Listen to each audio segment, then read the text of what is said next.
Good morning, folks. This is Anne Marie. Today is August 30th, and this is Trading the Levels with the SPY, the IWM, and the Qs. I do want to remind folks that do watch this.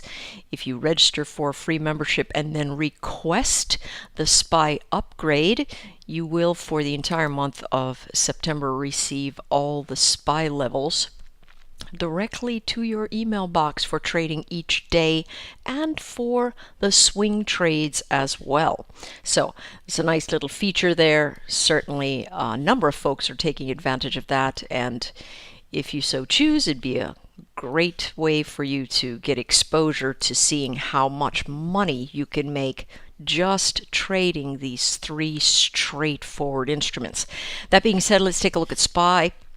Yesterday's movement, we began with a pivot sitting below both the weekly and the monthly pivots. So we have had, continued action downwards. This is, what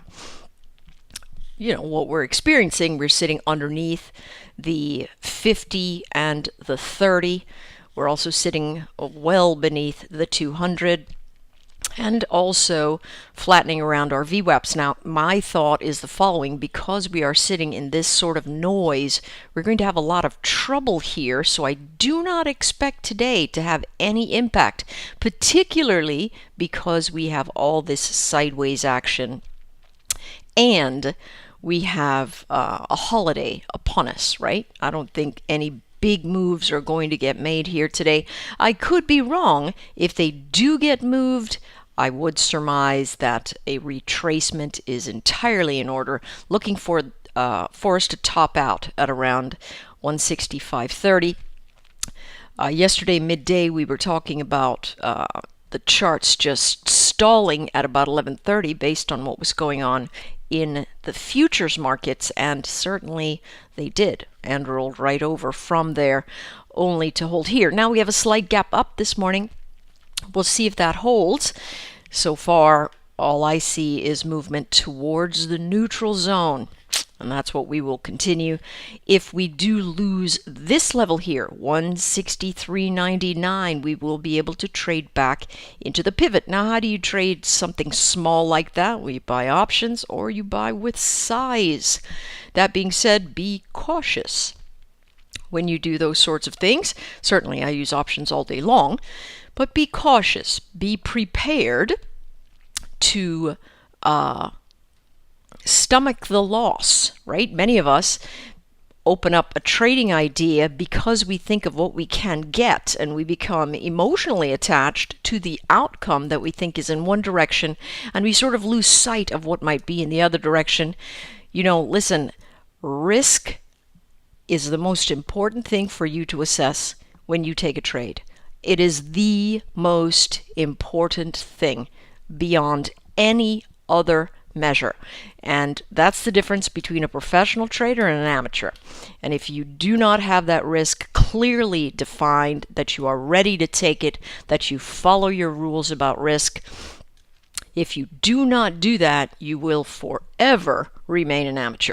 And just want to tell you that for sure. Now, if we break out and up over 165.20, we'll be looking up in the 165.80 region. We have selling volume on the last ticks of the day, pretty significant, but here we are popping in the morning, so that's no indication of what's going to happen on the day. August has been absolutely what would we say? It's been just nothing but a chop fest, just a gigantic sideways pattern. IWM, no different, still in the congestion region. It has popped up just a little bit more. We can see that motion. We do see this little W action. Could be some kind of future harmonic building. If it does break out and up over these regions, it will be in the gap. That's where it stopped dead yesterday. That's what we want to see happen, right? Can we fill the gap?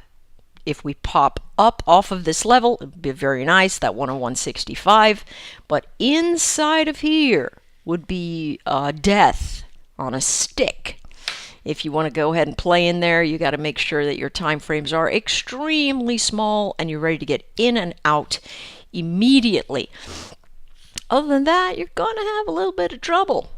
Just saying. When all these moving averages are just tightened together, lots of different entities are at stake, trading, and you're just battling against each other over a very, very small area. All right, taking the last look at the Qs. I've been saying this for a while, and when we see it happen, we're going to go, oh yeah, all right, she did say that. That makes sense. Here's what we're looking at. Remember, yesterday I talked about this double gap.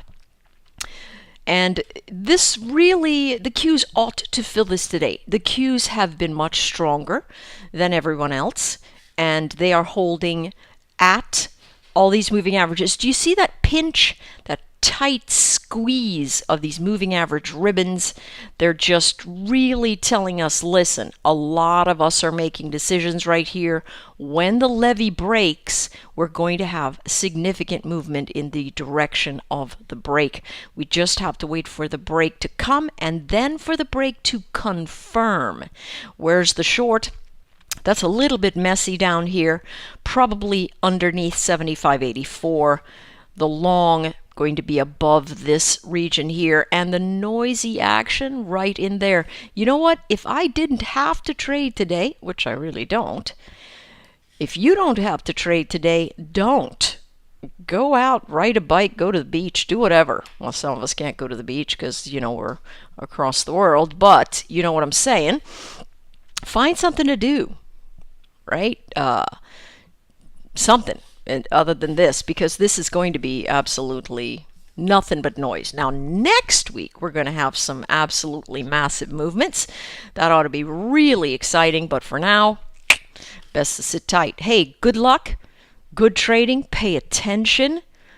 Make sure that you have your risk assessed and clearly defined, and have yourself a good long weekend. Rest up, stay away from the markets, do your brain some good service.